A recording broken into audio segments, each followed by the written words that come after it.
What's good, everybody? It's your boy Piston Mike. Make sure you like, share, comment, subscribe. We got a special one for y'all on on international drive prospects for the Pistons. Make sure you like, share, comment, subscribe. It don't cost you anything, not even a dime. Let's get into it, man.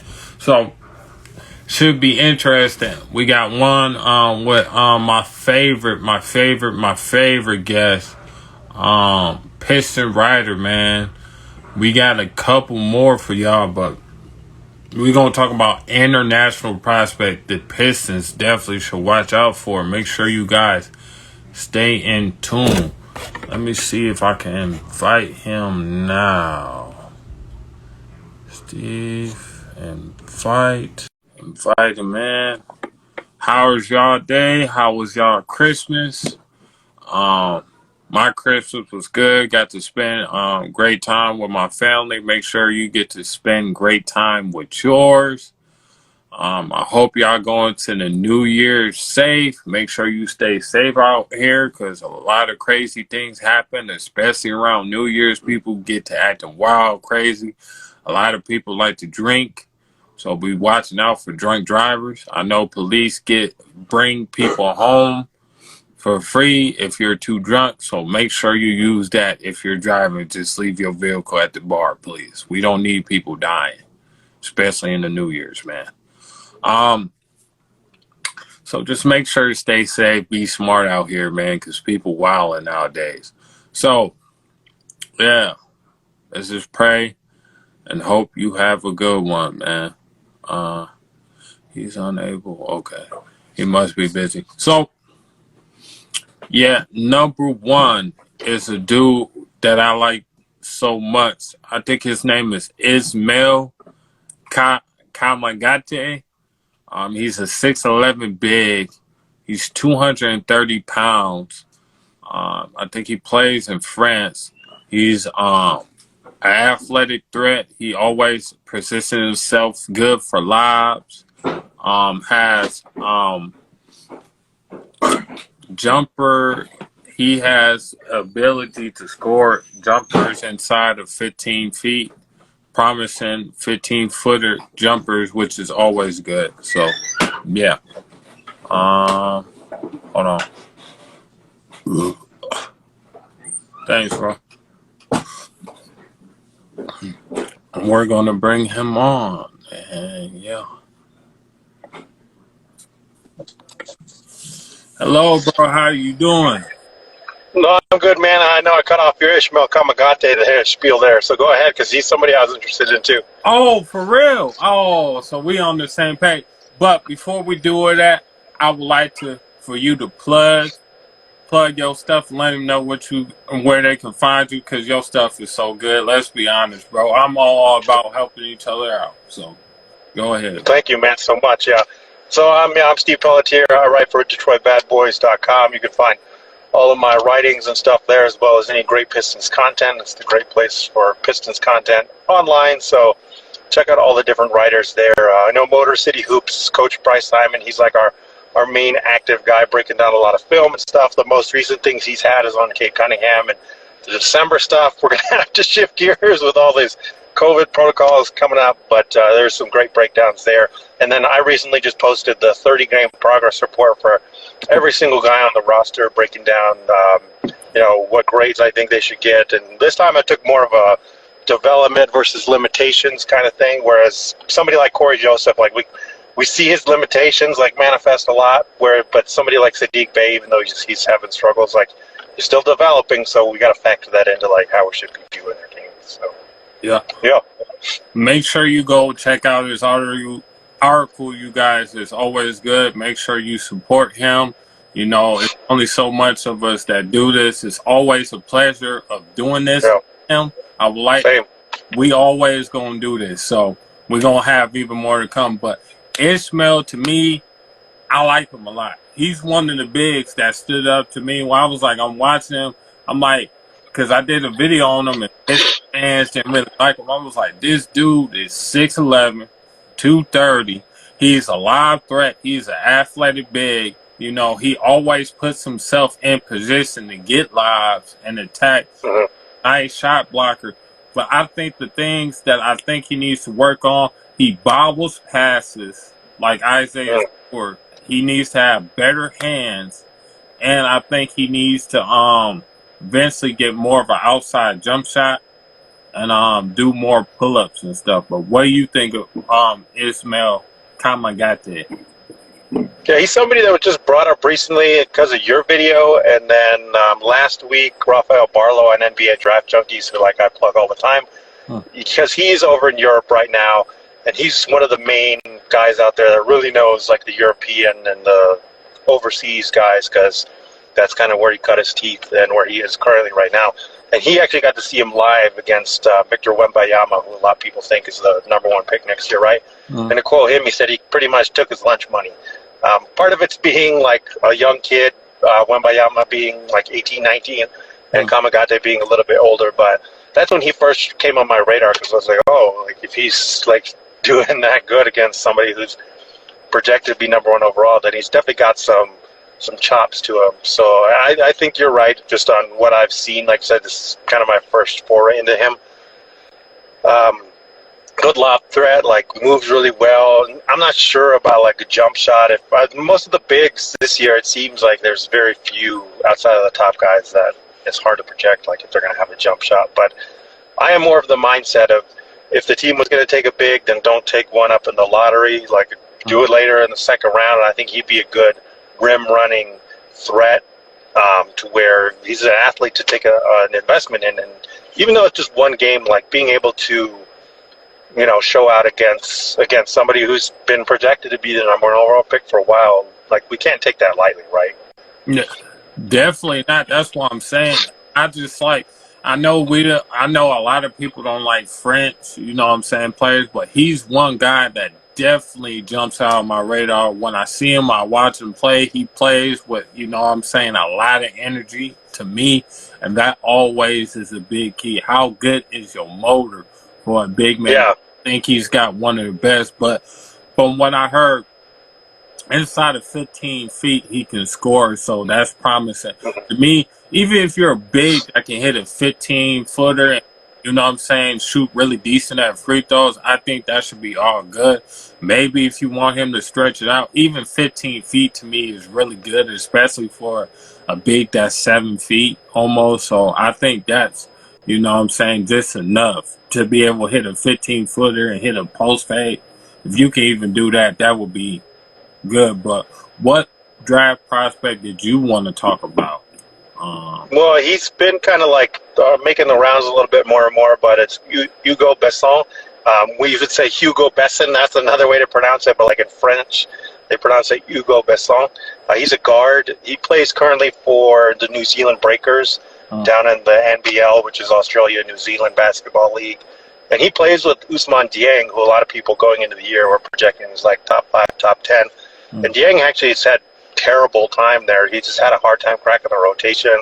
I mean, he's barely playing something 7 minutes a game. But BESSON, on the other hand, has been being able to crack the regular rotation. He's shooting 37% from 3 on 6.6 attempts per game. So it's legit production. And he's got some and one in his game, man. He's got some flair. He can break you down on the dribble. He's really good pick and roll shooter. But the only thing is, he's kind of that in between, point guard, shooting guard. He can pass, but it's not his #1 priority. He reminds me a little bit of that. Not that he's going to be the same level, but that Jamal Crawford. Where it's he's not a starter, but he's going to be a microwave. Always, he's that ball handler that always has to be counted for. That he can make guys fall over and be playing on ice. But he is pretty inefficient inside the 2-point arc. I think his overall percentage is something 39.7, 39.6. You'll have to excuse me. I looked it up just currently this morning. I know he's not shooting that great from inside the line, but he's something an 80% free throw shooter too, so there's that. He's definitely worth a first-round pick. A lot more people are starting to get on board. Again, Rafael Barlow was the guy that brought him onto me first, and he was the first one to say, hey, this guy's a first-round pick, and now more guys like Mavs Draft and Draft Dummies and stuff are starting to get on board of oh, yeah, this guy's legit. So he's definitely up there in terms of guys internationally from the first round. I don't know if you've seen any of BESSON. No, I have. I watched. Oh, cool. I watched Draft Junkies and get some good stuff from. Yeah, I watched him. I think he said he's his favorite draft prospect. He's his favorite draft prospect internationally. I can see why. His handles is good. Like his handles right now alone can get him places in this league. Let's be real. Ain't too many people got his handles is like his handles and the way that he can score off the dribble and do all that and pull up. That, like you say, he could be a microwave scorer, and there ain't nothing wrong with that. I think he's only like 6'3", but ain't nothing wrong with that. You can find a place for him. Old dude can shoot, and his handles is absolute crazy. Like he reminds me a little bit of Bones Highland from like last draft, who I really wanted the Pistons to take because I thought it's that same kind of player where it's like, oh yeah, you definitely learned on the playground before you learned in the gym, right? Yeah. Oh, dude is definitely a guy that I would definitely mind. You wouldn't hear me being mad. I would be like, oh yes, that dude, like he gonna be able to score in the NBA. He gonna be a bucket. He gonna be a bucket. Yeah. So like, yeah, definitely. But another guy that I was kind of interested in because he's got a bit of athleticism. Is Mojave King? Oh yeah. He's another guy I was going to bring up too. So we're right on the same page. 6'5", athletic, good scorer for sure. Good, can score off of cuts. He's a good shooter. The only thing about him, he's 6'5", I believe, 195 pounds. So he's afraid of contact. He doesn't score well at the rim. He doesn't really have good decision making. He only, I think, had 13 assists in the NBL. Pretty bad. Besides those things, the dude is athletic, man. Very, very a good athlete. Like definitely, if you come over late and you're big, you might get dunked on, bro. You might get dunked on, and that's real. He got that type of athleticism, but he's definitely interesting to me. For sure. Like, he's a guy that I would definitely, at least he can come off your bench and probably provide a spark that we kind of missing. So, I don't know what you think about it. Yeah, I'm the same way. My first thought of him, though, is like with the Pistons, he kind of fills the same spots and roles as Hamidou Diallo, except that I think he's shooting something like 37% from three. He's not getting that minutes. He plays for the Adelaide 36ers, who I'm going to plug. I'm wearing my New Mexico Lobo stuff, former Lobo great. Cameron Bairstow plays on that team, so I obviously watch it just to see him eat. But yeah, he's not cracking the rotation that much, which kind of sucks because last year he didn't crack the rotation much, and I think he played for Kane or he played for another NBL team I know, and then he transferred over here. But the shooting touch looks better, so I think that's a good thing. But yeah, that's the part that concerns me. Like you said, it's like he's not getting to the rim, and somebody with that athleticism. Like, I just keep coming back to, like, I guess I'd rather have Hamidou at this point because he attacks the basket, right? And that's the main thing with Mojave. If, like, he attacked the basket more, then I'd be, oh, yeah, cool. That's because I think the Pistons currently have, what, like, number 58-ish, that Brooklyn Nets pick. I think if they use that pick on him, that'd be cool because then you have this long-term athlete that you can, send out in the G League and stuff. So I think that would be good, but I definitely think he's probably more of, like, that later round. Let's see if he can develop something else, and especially that jump shot. If that jump shot's for real, then he definitely has potential as 3D guy. Yeah. Any other names you have? I'm not gonna lie, because I'm probably gonna butcher some names. Because me too. Yeah. So. The best guy I think international prospect this year is Nikola Jovic. It's one word away from Jokic. Like everybody keeps saying that. He's a forward. He plays over in one of the Serbian leagues, I believe, for Mega KK. It's like Mega Max, something like that. I always not think of speech of butchering names. I always butcher the team names. If it's not in the ACB, the Spanish league, and the French league, then I probably don't remember the name. But anyway, he's 6'10", 205 pounds, but he plays like a shooting guard. They kind of have him in this spot where they want him to be more of a big man, which I think is a mistake. We'll start with the negatives. He's not a great defender. That's my main issue and a lot of people's issue with him. They're not sure, like, because you see he doesn't block shots, even though he's 6'10 and 205. He's not like an amazing type of athlete, but the team also doesn't put him in like a lot of NBA-type defensive positions where he can switch, where he can use his length to like bother smaller guys. He's more like toward the basket. So I think that part isn't doing him any favors. But he's shooting something like 37.7% from three, and it's gotten better over the course of the season, because I was worried at first he was shooting something like 30%, and then I look again and it's like 32, and then it's 35, and now it's starting to go up more, and he's starting to shoot more threes too, whereas at the beginning of the year he's only shooting like 2 or 3, and now he's shooting like 4 or 5.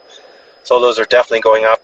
He's got an amazing handle for being such a big guy, and like if you're going to look up any tape on him, you should look at the FIBA U19 games this past summer, because he was the man. Like, he handled the ball, he had the most usage, he scored the most points, I believe he got the most rebounds on that team. Like, he was doing a lot. He's a hard guy to find a player comparison for, because there's not too many 6'10", 205 guys that are like that break people down off the dribble, that can play pick and roll, that shoot the three like that. So he's incredibly rare. I would personally rank him top 5 just because, like, I don't really like Chet Holmgren.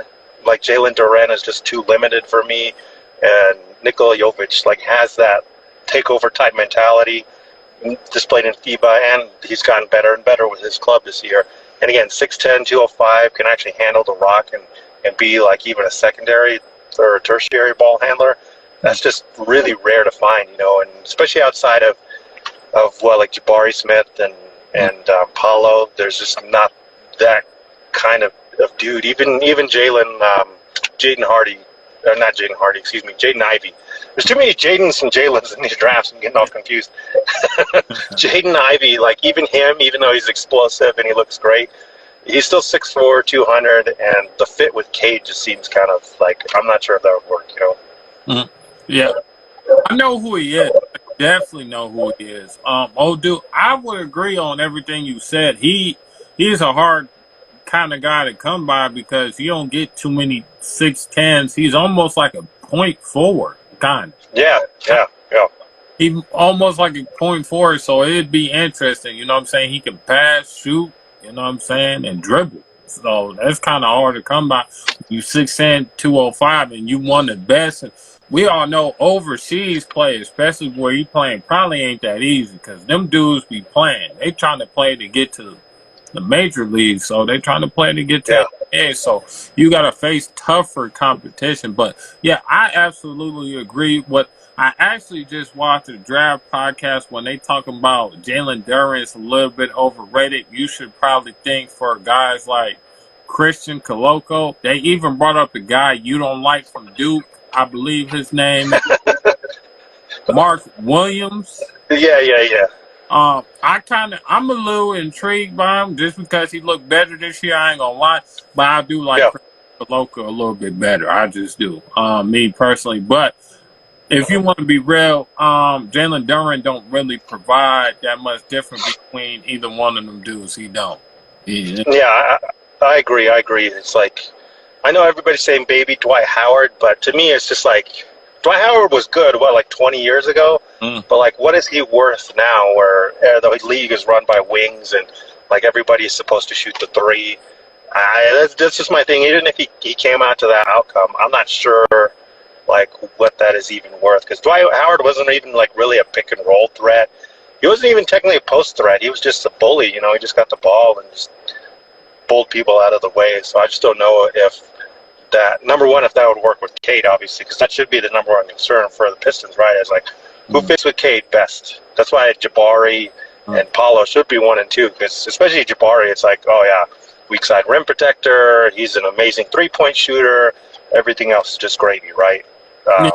Whereas somebody like Duren is like, okay, we're hedging on him to be a roll man, which we don't have evidence he can be yet. So then beyond that, I don't know what he does on offense. Jabari, to me, provides so much versatility because I think he can play the 3 to the 5. Like, I really can. I agree. Yeah. So I like him a lot. Like I wouldn't be mad if we picked him because that dude plays high energy, brings it all on the court. That's one dude that I was like, oh yeah. If we get him, you know what I'm saying, that'd be Rasheed, kind of like, you know what I'm saying, people don't like to compare Isaiah Stewart to Ben Wallace because he's not like the athlete, but that would be kind of like Ben Wallace, you know what I'm saying, to Rasheed. That would be his Rasheed kind of somewhat. So Yeah, I agree. I could definitely see that comp. Because Rashid was kind of before his time, that jump shooting big who like actually had defensive toughness. So yeah, I could see it. So but is there any other names you want to bring up or? Yeah, I mean, NZOSA was a guy that a lot of people talked about being a top 5 dude coming into the year, and he hasn't been good. He got injured, so he kind of lost out on playing time for a while. And like you were saying about JOVIĆ, where when you produce overseas is different. Also, like if you're a young guy, you're never really given minutes unless you're actually contributing to winning. So that's why it's hard for somebody like NZOSA. It's like once you get injured and you're under 20 years old, like it's just hard to crack the rotation after that because everything's already set in stone. It's like the new year, so there's been about 10 to 15 games depending on your league. So it's hard to know like what exactly he's bringing to the table. But basketball, you always bet on pedigree, right? Whoever those 3-4 star guys were before the draft, even if they don't produce as a young player, they usually end up working out somewhat later on. So he'd be somebody, again, I'd be interested in later on. He's kind of skinny, obviously, for being a big. He's like 6'10", like 200-ish. So he'd have to get in the weight room more. But again, athletic. There were a lot of people that thought that he had somewhat of a jump shot, defensive switchability, definitely way more of an athlete than somebody like a Durant. And also has that pedigree that even though I like Christian Coloco and I'm not super against Mark Williams, it's just like if you wanted to draft him in the lottery or even like at pick number like 18 to 20, I think you should probably invest that somewhere else. But like NZOSA, if we're talking like 25 to 30, he's still there. I think he'd be somebody worth it because, again, he has that potential for a bunch of different things. And what's the harm in that point? You know, he's definitely somebody that could sit long term. One guy that I do remember, it will be another big. I don't know if I don't think he played too much this year. He might have. I think his name is Ariel Hukporty.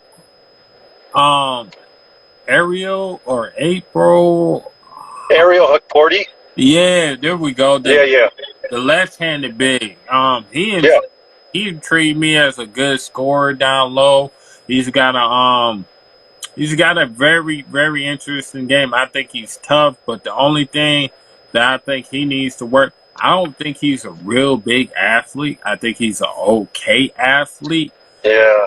And that'll be the thing. But that's the only, I know for sure, because I remember doing videos about him for sure last year. But he's the big that definitely interests me. He looks solid. Like, I wouldn't mind taking a flyer second rounder pick on him. I don't know if you know him, you know.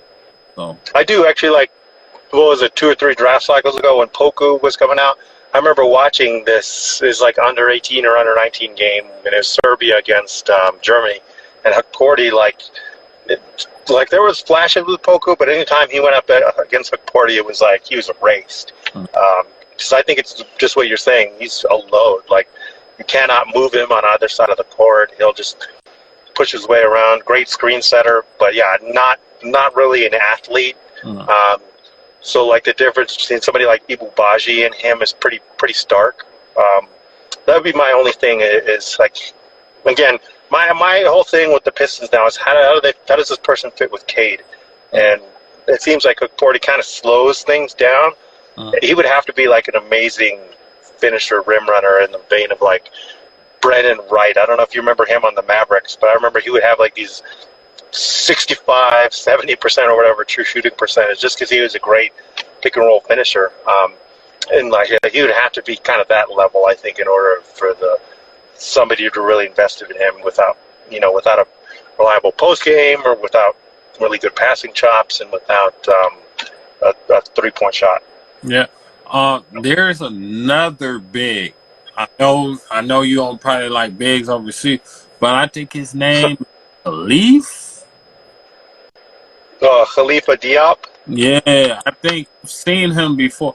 I think he's kind of in the same mold as a Ismail, maybe a little bit lower, but I think he's a decent enough athlete, way above probably the other guy, and I think he's got to work on similar things. I don't know if you know him. Have you ever watched him or no? I know the name. He's one, like, centers are always kind of low on my priority list of watching tape, unless they're like the Jabari kind of guys, or I'm trying to think of another one. Mobley last year, where he displayed like passing and 5-position defensive ability. Unless they have something like that, then I kind of hold off, because I think the league's kind of gone that way too, where it's like, I remember when I was growing up, it was like you're 7 feet or over 7 feet, then you were just getting drafted regardless of like if you weren't any good, right? Like Sean Bradley type of thing. But now it seems to be these guys more end up being undrafted free agents and stuff. So he's a name I've seen around, but I just have not seen any tape on him, so I have no idea. No. Well, definitely. If you got any more names, share. If not, who would you say out of all of them you will want the Pistons to grab? Will it be that Hugo BESSON? Am I saying that right? Yeah, that's good. Oh, okay.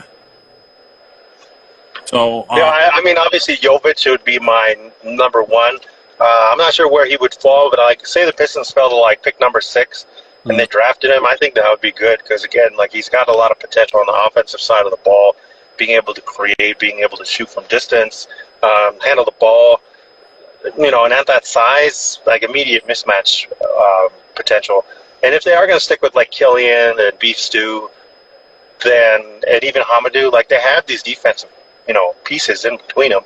What they really need is somebody to more be able to step up and be a creator. And JOVIČ has that. And then defensively, they can help out, cover up, figure out his position on defense in a year or two.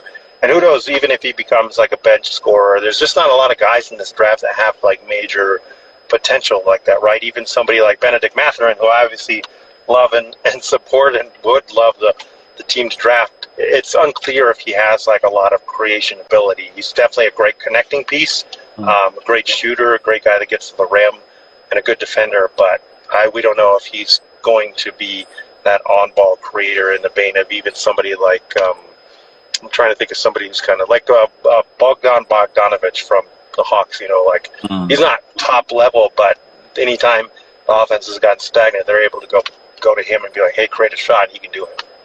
Yeah, definitely. So, I think our top 3 guys to be overseas for the Pistons probably be Hugo BESSON. Well, you said Nikola JOVIČ, yeah. JOVIČ. I don't want to get him wrong and say the other name. And Hugo BESSON, and would you say Mojave King the third, and probably No, I probably would lean more Yannick Zosa. Again, like I said, in basketball, you always bet on pedigree. And if he was thought of as a top 5 pick, then I think definitely anybody would be wise to snatch him up at like middle of the first round, another first round. And then you would probably go with that the King dude and then the Ismail dude, right? Yeah, I don't know. I guess I'd have to see a little bit more, because I could see either one, especially with Ismail kind of stepping up more. I think I'd have to see a little bit more from Mojave King to be like, oh yeah, sure. Because again, the team already has Hamidou Diallo, so I feel like they're similar type of players. I'd have to see like, what can he give the team that Diallo can't, Right. True. Well, I think that's about a wrap up. But before you go, how do you feel? You told me January 15th would be the trades before. But it seems now that Cam Reddish is playing better. So you think, will they still pull it off, or will they not, the Atlanta? Who you think is going to be another dark horse? I chose the Boston Celtics, because they're another team to me that are underperforming, and they might pull the trigger. And they won them last year. They might give up. They might give up 2 or 3 first-round draft picks and another play. I mean, and a nice player. So,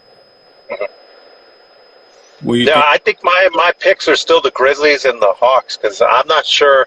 I just think from the Pistons side, I'm not sure what like the other deals would really be that could beat those things because Atlanta has a couple different guys. Even if they wanted Kevin Huerter, I wouldn't love the deal, but it would make sense because he's a younger guy, can shoot the three, can create for himself a little bit. Then that would work. But I think definitely Cam Reddish or DeAndre Hunter, either one of them could work great there, and they could take on the Danilo Gallinari to help out Atlanta too on that end to free up some money if they want to try and get somebody else in the offseason. And then again, Memphis, they have all 3 of those picks. They have their own. They have the Lakers. They have the Jazz pick. And then they have Brandon Clark. They have Kyle Anderson. I don't think they're going to give up Dylan Brooks or Desmond Bane. It'd be awesome to think that they could. But they at least have the extra picks to where that seems to be more in line with what the Pistons would want to do. Well, I guess if I did, now that I think about it, the actual dark horse is the Spurs. Only because, like I mentioned in the last video, their power forward slot is just a wreck, right? Like, Thaddeus Young's only there for a year. They're starting Doug McDermott most nights, which is like, I guess you don't care about defense. And then they slot in Keldon Johnson there every now and then, which is, he'll do it, and he'll do an okay job, but I just, again, don't think that's his long-term. And again, they have Derek White, they have Josh Primo, they have Joe Wieskamp, they have Devin Vassell, and there's somebody else, and then they have Keldon Johnson there. And they have DeJounte Murray, who I don't think they would trade, but I feel like that's the type of player that the Pistons want Killian to become, right? Maybe somebody who can shoot the three a little bit more. So they have all these guys that are tradable, and I just think it's only hard to tell with them because it's like, okay, when are you guys going to make a move to do something? It just seems like they're drafting and acclimating, especially all these wing guys, and you can't play them all. And like, I think it's Lonnie Walker, who I probably forgot to mention there, has a contract coming up, so they have to decide what they want to do with him. And then Devin Vassell will have him come up, so it's just like, you got to trade him. You got to get something out of him, right? And again, that power forward spot is terrible. And they're not a real big player in free agency, so something's got to give eventually. Yeah. Well, it was nice talking to you. Happy holidays. Hope you had a Merry Christmas. Hope you have. Yeah, same to you, man. Same to you. I hope you have a good New Year. And you're right. I heard your opening there. Definitely, everybody get a designated driver. Stay put wherever you are. New Year's, we don't need any wrecks or anybody dying out there. Oh no, because it gets crazy, man. Trust me, everybody gets get crazy. Trust me, New Year's gets wild. So make sure I've heard. I don't know if it's true, but cops stay at bars and be bringing drunk people home. So if you got that, go do that. Don't be drunk driving. Yeah. Worry about other people's safety if you're gonna have fun. But always a pleasure talking to you. Hopefully we can do some more. Same, man. Because I know you off until the 15th, but it's always good. I always have an amazing time. It's always great. Same, man. Same. Maybe one day I'm gonna have to go out on the West Coast when you free in the summer, and we gonna have to kick it one day. Yeah, for sure. Or maybe I'll come your way as well. So yeah. Well, have a good day, bro. Peace. I'm gonna talk to you more off